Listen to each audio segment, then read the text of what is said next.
It's a new year and I am feeling the need for some sprucing in the sewing cabin.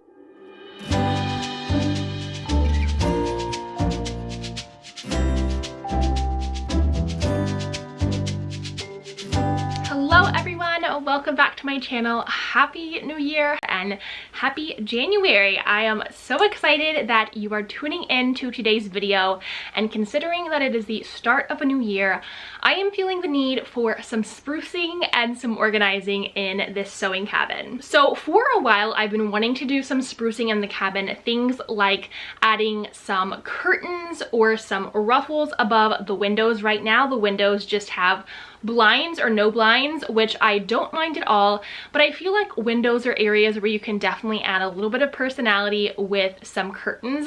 And I also need to do a little bit of organizing so that the cabin doesn't feel quite as cluttered. Last year I filmed a video about organizing some of my fabric cabinets and organizing some of my patterns, so if you want to see that video and kind of see part one of the organizing process, I will link it down below. But this year I am wanting to work on personality and really turning this cabin into a place that really fits my design aesthetic and is full of just life and some color. So that is what I want to work on in today's video, and there's a couple of different ways that I'm going to do this. One, I want to work on adding some curtains to some of the different windows. Some of them need full-length curtains to block sunlight when I am using my pattern projector, and some of them I just want like a little ruffle at the top of the window frame. So I want to add those to all of my windows. I also want to work on making some kind of pillow shams and pillow covers for some of the pillows on the bunk beds that are currently in the cabin, because I want those beds to really kind of fit the rest of the design of the cabin and not look like a random thing. So yeah, for those of you who are new around here and don't know, I live in a tiny house, so there is no room for an actual sewing machine or sewing room or sewing projects in the actual house, but I am so grateful and thankful for the fact that there was this wonderful cabin on my in-laws property, and so my mother-in-law very graciously allows me to really take it over and use it for all of my sewing things. So that is where I currently sit and where I film all of my videos. So because it was a cabin, there is like a little kind of kitchenette area, which is really just kind of countertops and tables right now. Then there is a bunk bed kind of corner of the cabin, which I currently have quilts on. I have quilts on this kind of couch that is in here, really to add some personality. But I want to add some covers to some of the pillows that currently have like deer faces on them, because this was a more masculine cabin originally.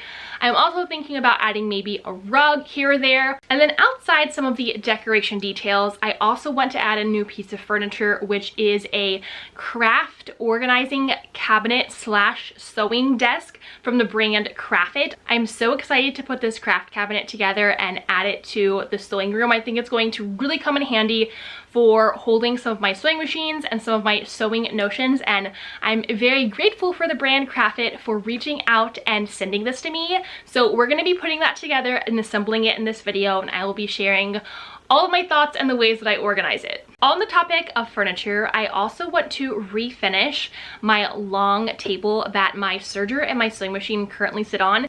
It's a long table that is perfect for holding my sewing machines and sewing at, but I really want to update the color so that it matches the overall aesthetic of this cabin. So I'm brainstorming through that process, and I'm going to show you exactly how I update that table and bring new life and color into it. So now that you know all of my plans for sprucing up this sewing cabin for the new year, let's dive into this design process.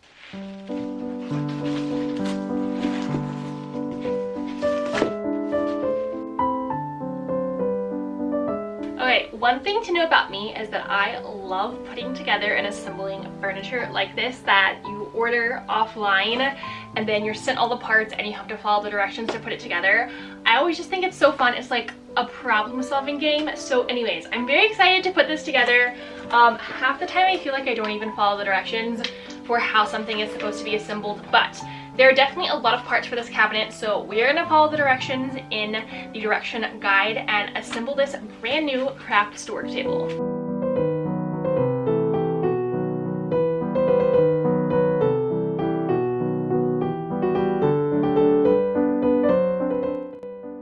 All right, it. I have all the pieces out of the box. These are all the pieces that it came with, so now it's time to put it together.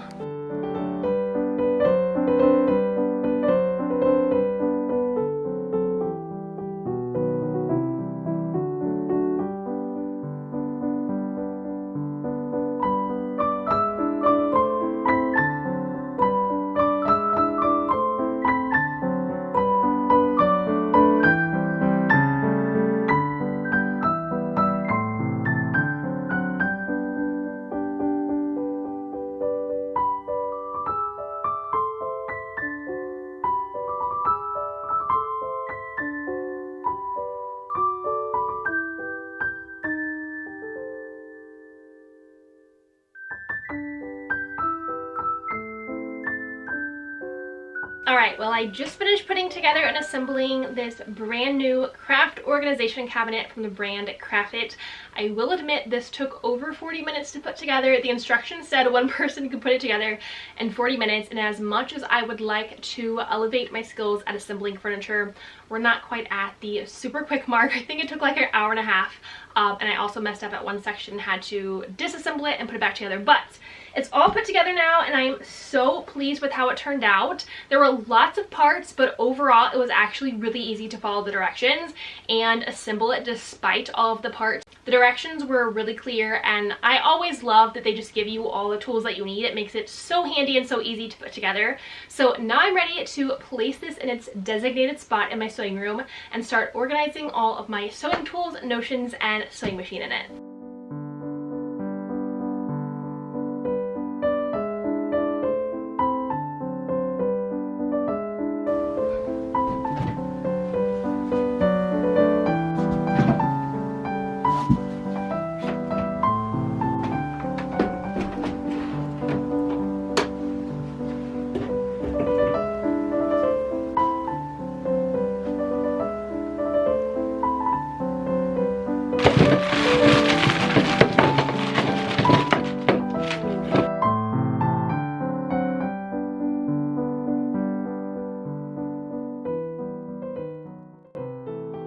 I'm loving all of the extra space to store all of my threads, and I also love that this table comes with 2 plugs and 2 USB. It's so handy.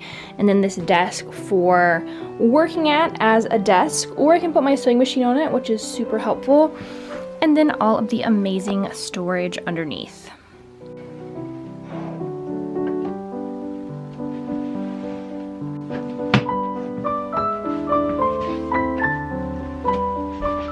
Okay, so the main part of updating my sewing space is adding some personality and some frills, some decoration, if you will, and that is going to come in the form of curtains, like I've mentioned, and pillow shams. So today my goal is to start working on measuring all of these windows, figuring out the dimensions for the curtains that I want to make, and then cut that out of my fabric and start to sew it together.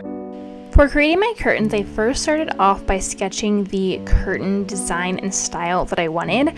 Again, I'm making full-length curtains for one window that are blackout curtains, and then I'm making these cute little ruffly valances. Then I made a list of all of the different measurements I'm going to need to take from all of my windows to correctly calculate the size I need to cut my fabric in order to create these curtains. For measuring all of my different window frames, I made sure to measure from left side to right side of the window frame to get the correct width of these windows, and then depending on the style of curtain I was making, I also took a length measurement.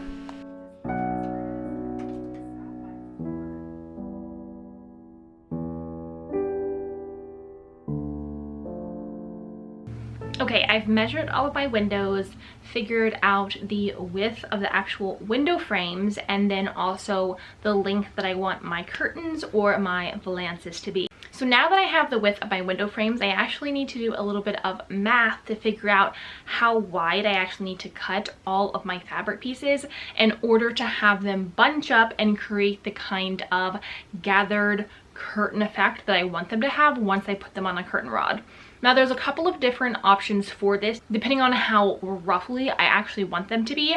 I recently found this awesome kind of picture diagram on Pinterest. I'll put it right here because I thought it was super helpful to really give me a visual of how bunchy fabric will be, or how bunchy and full gathers will be, depending on how much width I add to fabric.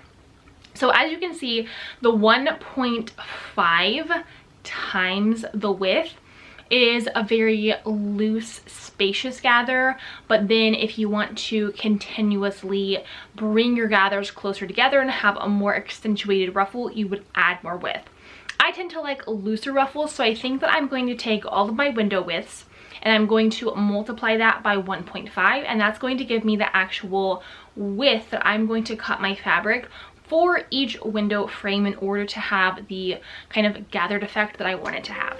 For my full-length curtains, my window is 34 inches wide. I'm going to multiply that by 1.5, and that's going to give me my width that includes my gathers. Now, since I'm making 2 curtains for this window that are going to pull to the side, I'm going to divide that by 2.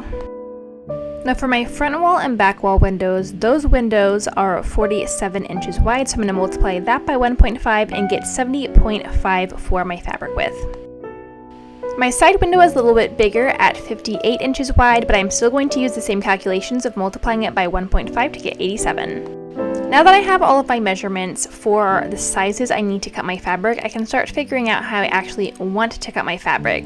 This is a fabric that I thrifted like a year ago. It was on this whole rolled bolt. It's interior design fabric, and I've been holding onto it for the perfect project, and these curtains are indeed the perfect project.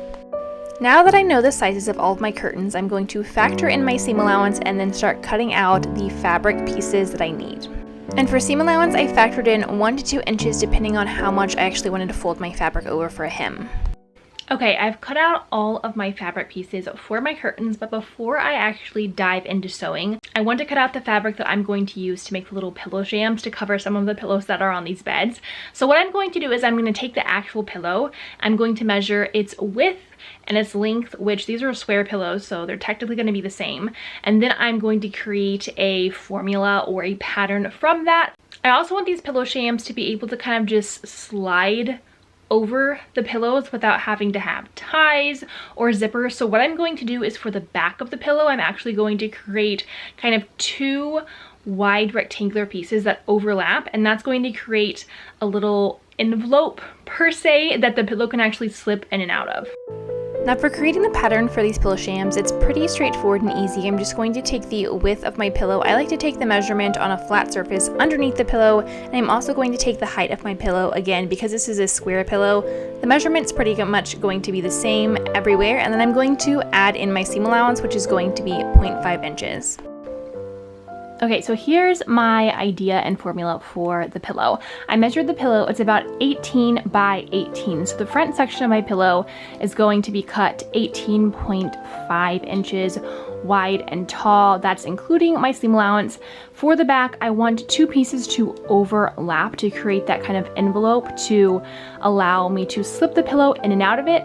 So I'm going to cut 2 pieces that are 10.5 inches wide and 18 inches tall. Then these are going to be overlapped to be 18 inches wide for the back. So they're gonna kind of overlap like this, and then you can put the pillow like in and out. I decided to start sewing the pillow shams first because these are the easiest. So I'm first starting with the 2 panels for the back of these pillow shams. These are going to be the panels that overlap. So I'm just hemming the edges that are going to be overlapping by folding the raw edge in 2 times at 1/2 inch. Then I'm just going to sew those down. After my 2 back panel pieces are hemmed, I'm going to take those pieces and I'm going to flip them to face right sides together on the front square piece. As you can see, these 2 back panels are going to overlap to create that 18-inch square, and then I'm just going to pin all the way around and sew it on my sewing machine with a 1/2 inch or 5/8 inch seam allowance.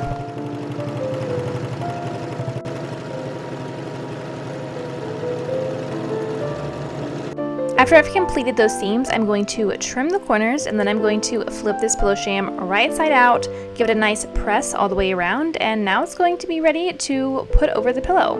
As you can see, because I added those overlapped sections at the back of the pillow, it makes it super easy to just stick a pillow straight inside without having to tie or zip anything. And here's what the pillow sham looks like. After I finished that first pillow sham, I decided to make a larger size for a different pillow in a different fabric using the exact same method of taking the measurements, adding seam allowance, creating the two overlapped sections at the back of the pillow, sewing them all together, trimming the corners, and flipping it right side out.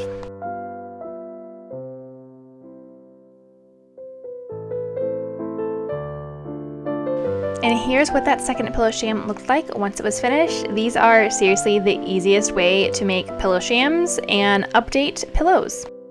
Once my pillows were done, it was time to get started on my full-length blackout curtains. I decided to add a thick lining to these curtains, so I'm pinning that lining into place so that it doesn't shift when I fold the raw edges of these curtains over to hem the edges.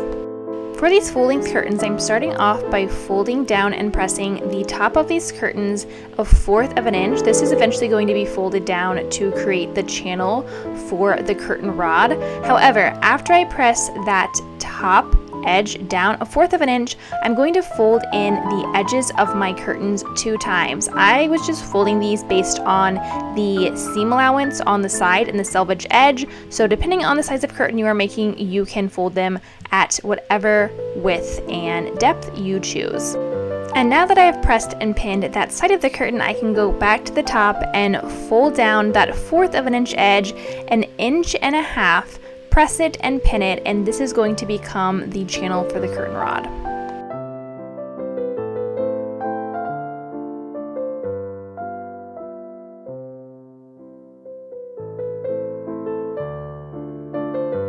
And also, don't forget, before you finish folding down the channel for the curtain rod, you actually need to go and fold in and press and hem the other side of the curtain, which is what I'm doing here. I opted to fold all of my edges over my lining so that they are all pinned and sewn together as one piece. And after all of the edges and the top of my full-length curtains are pressed and pinned, I then took it over to my sewing machine and started sewing down that curtain rod channel and sewing down the hems for the edge of my curtain. I also realized I forgot to show you and tell you, but you also need to hem your curtain. So hemming the bottom of the curtain is basically the same thing as folding in and pressing and hemming the sides. I hemmed my curtain a 1/2 inch. Okay, here are what my blackout curtains look like. Again, these are for my window that needs to block out the sun for my projector. So as you can see, we have our kind of curtain rod channel here at the top. As you can see, I sewed all of the lining into my hems on the side and the channels at the top. Along the bottom, it is loose.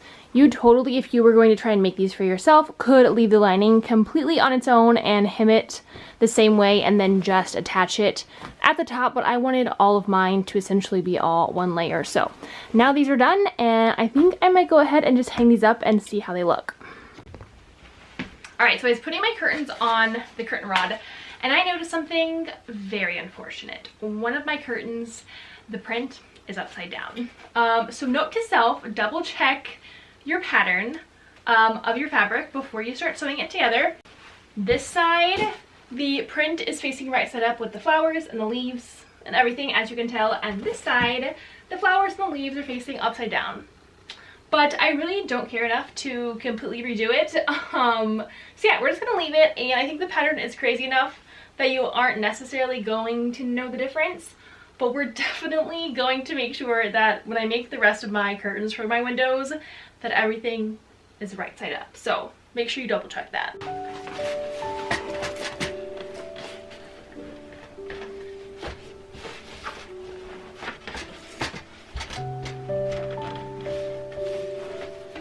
Alright, there's that. I really blocked out the light quite nicely. It's the perfect length, which I love. As it should be. We took measurements, so it should be correct. And it looks so cute on the window. Let me fix the other side. All right, that looks pretty cute. I honestly love this fabric pattern on like all of the wood in the cabin, which obviously that's why I chose it. It's very like shabby chic, country-ish, but it looks pretty good. All right, continuing on with the rest of the windows. After hanging up these curtains, I needed a way to kind of swoosh them to the side so I could actually get some natural lighting, and I found this pink lace in my lace container, and it looked so cute holding these curtains back. Alright, it's now time to work on the short curtains. These curtains are going to be 70.5 inches wide. The strips of fabric that I cut are not wide enough, so what I'm going to do is I'm actually going to use like 3 different sections of fabric that once all sewn together equal out my 70.5 inches wide. So did a little bit of math and figured out the measurements that I needed to cut all of these different pieces of fabric, and then I'm going to sew all 3 together. I think I also forgot to tell y'all that I'm going to make these curtains 12 inches long, so with seam allowance factored in, I'm going to have them be 16.5 inches long from top to bottom, and then the width is the 70.5. So here I am matching my fabric right sides together so that I can sew all 3 pieces together and get the length that I need. Now, since 2 of my windows are the same size, I'm going to repeat this process for a second set of curtains, creating 3 different pieces of fabric that I sew together to get my length, and then those are also going to be 16.5 inches long. Now for my 4th set of curtains, that's going to be for my side window. This specific window is wider, so I'm going to have to factor that into my equation. I need my fabric to be 87 inches wide, so I'm going to use the same method of 3 different cuts of fabric that I then sew together to get the length that I need. After the fabric has been cut for my shorter curtains, I'm going to place all of my fabric right sides together and pin them. This is going to allow me to create those really long strips of fabric that equal out to be the length that I need for my curtains. I'm going to sew those on my sewing machine, and then I'm going to finish those raw edges on my serger. And then after sewing them, I'm going to give those seams a nice press. Okay, I'm going to start working on hemming the raw edges of these curtains, but today as I was working with this fabric, I realized that I feel like I'm wrong about this fabric print. For the longest time, I've been calling it like a shabby chic rose flower print, but the more I look at it, I think that there are either 2 different kinds of large pink flowers, or they're peonies, because peonies have these shape of leaves and they also are pink with tons of petals. So anyways, you let me know what flower you think are on here. Honestly, I love the fact that they could be peonies. Honestly, if they are peonies, it makes a lot of sense, and I love that even more because peonies are one of my favorite flowers, and we actually have a ton of pink peonies here at the farm at the front of the entrance, and I have a ton of peony plants in my garden. So anyways, just a little tidbit I thought I would throw into this video because I think that's fun, and who doesn't love a good flower print? And now that I have all of the long strips of fabric I need for my short curtains, I'm going to hem the side and the bottom edges of these curtains before I create the curtain rod channel. I am hemming these by simply folding in my sides and my bottom by 1/2 inch 2 times, pressing it, and then stitching it down. Now that my edges are hemmed, I'm going to start working on creating the curtain rod channel. For these short curtains, I wanted a little bit of a ruffle at the top of these curtains, so I'm first starting off by folding down that top raw edge a 1/4 of an inch, and then I am folding down my fabric 3 whole inches. I'm going to press that down and pin it. So I'm going to then sew 2 rows of stitching, 1 along the bottom, essentially just stitching down this fold, and then another row of stitching 1 inch from the top fold. This is going to create the channel and then also create like this ruffle at the top of the curtains. So I first start off with stitching at the bottom of that large fold, and after that seam is put into place, I'm going to add another stitch to the top of this curtain that's going to be 1 inch from the top folded edge. And as you can see to the left of my needle, that's where the channel is going to be.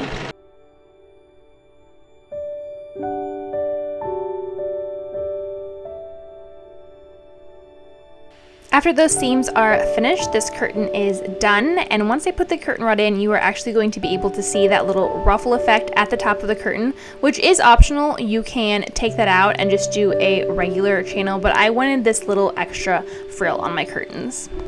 I repeated this construction process for all 3 of my short valance curtains, and once they were done, it was time to hang them up in my window frames. I just use regular curtain tension rods so I don't have to add any kinds of screws or nails to these walls, and it made installing these little curtains so easy, and I think they look so cute on the windows.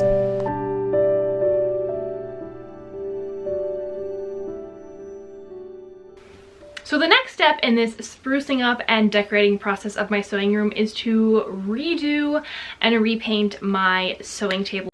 It's currently brown, and so that area that's right in front of a window is really dark, and I just feel like if I were to add a fun color to it, it would really brighten the room overall, since it's a piece of furniture that I use a lot, and it's also right next to my brand new craft desk, which is white, and so I think just brightening that whole section of the room is really going to bring all these colors to life and bring a lot of personality to the cabin. So I was going back and forth on which color I wanted to paint this specific table. I actually posted a poll to my Instagram, and if I can find it in my camera roll, I'll pop it up right here.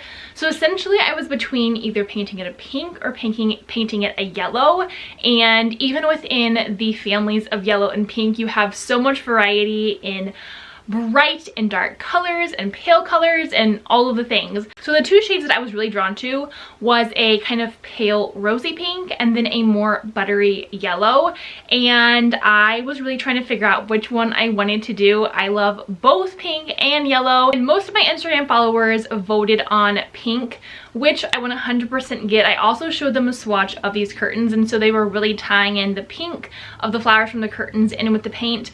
But as I kept going back and forth, I was really just feeling more drawn to yellow because I didn't want the cabin to be overly pink saturated, and I really wanted to have this fun kind of English country cottagey feel as much as I can make that happen with the different elements that I've been adding. And I really feel like a buttery yellow is so English cottagey, and plus butter yellow is like such a huge inspiration for me interior design wise. When I build a house this year, I want to paint all the cabinets in our kitchen yellow. So anyways, enough about that.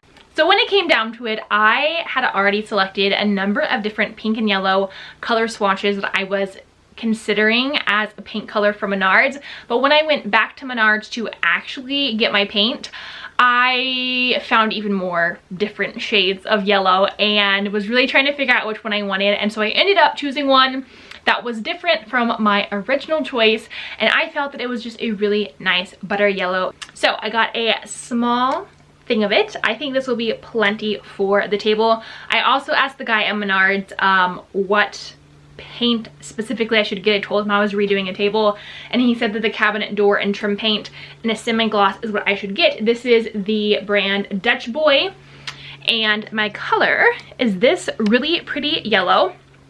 The color is called Clearly Citrus, but honestly it's not like overly yellow citrusy. It's a nice, in my opinion, like a butter yellow. I know it's going to show up differently in natural lighting compared to just this swatch. I'll put the details down below in case you live near Menards and you're looking for a perfect yellow color. But redoing the table is what I need to do next. So I need to totally clear off this table, take it to the shop, start sanding it down, and then get ready to repaint the whole thing. And this is going to be a process, but I'm really looking forward to seeing how this table really brightens this room and adds just a fun element of personality and design to the sewing cabin. So let's get painting.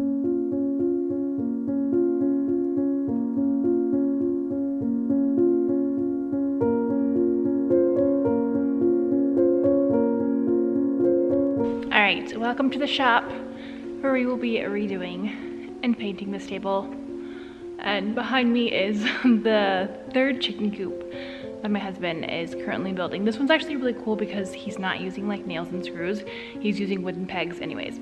Really fun, but we're going to sand like the stain off of this to get down to the wood and then paint it. So let's see how long this actually takes me.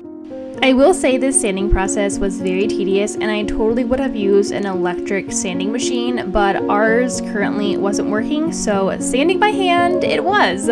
And honestly, it did not take as long as I thought it was going to. After I sanded essentially the base layer off, I cleaned up all of the dust to make sure that the table and the wood was ready for paint.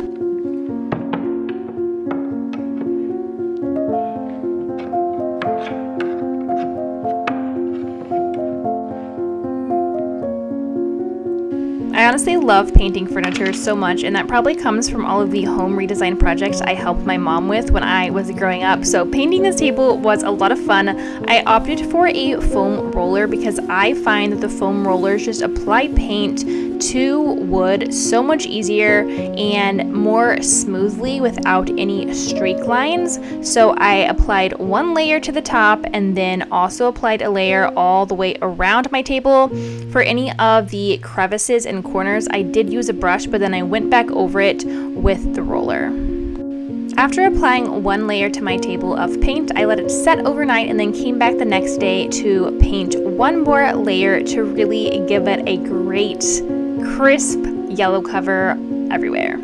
As I was painting, I realized that the yellow was much lighter than I was anticipating, but once dried, the yellow vibrancy really came through, even though it is a very pale shade. This is what the table looks like after a second coat, so I let that set overnight and then I moved it into my cabin the next day.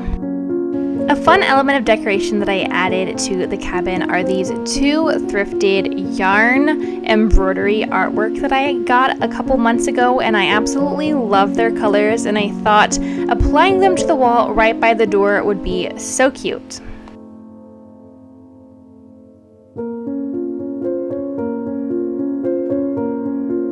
Once my table had adequately dried, I moved it back into the cabin and already could tell that it was starting to brighten the space, which is exactly what I wanted. I put it back in front of the window and then started to reorganize all of my sewing notions and jars and baskets back on the table. This blue and white crock I recently thrifted and is the perfect thing for cottage vibes to hold all of my scissors. I also thrifted this cute ceramic blue basket that I'm holding my fabric clips in, and it's another super cute piece for my table. After organizing all of my notions and tools, it was time to set up my sewing machine again, which this is not my main sewing machine. My main sewing machine needs to get serviced. So right now I'm using my Feiyu sewing machine and then also needed to reset up my serger back on the table. After all my sewing machines were set back up and all of my tools put back and organized, it's time to show you the full sewing cabin refresh. Here is the brand new and spruced up sewing cabin. As I was filming this, I realized I don't think I even took a before video, so you just get the after, which honestly is way better and full of so much fun, cottagey and creative personality. And truly, this little sewing room sprucing just goes to show you don't have to completely remodel or repaint a room to update it. You can add curtains to windows, which totally change the look of a room. You can paint furniture, add some new decorations and artwork, clean up the space, organize it, and it honestly feels like a completely new space. Adding these updates to the sewing cabin is the perfect way to start off the new year and really is creating the perfect space for me to feel inspired and get creative this year with all of the projects that I cannot wait to create and share with all of you. A few of my favorite things in the sewing room are my felt board from Light Morrow and these really cute quilted pillows that I recently thrifted for like $2. I thought they were so fun. And we cannot forget the homemade pillow shams that I made, which are now sitting on the top bunk and adding so much fun color on top of my thrifted quilt.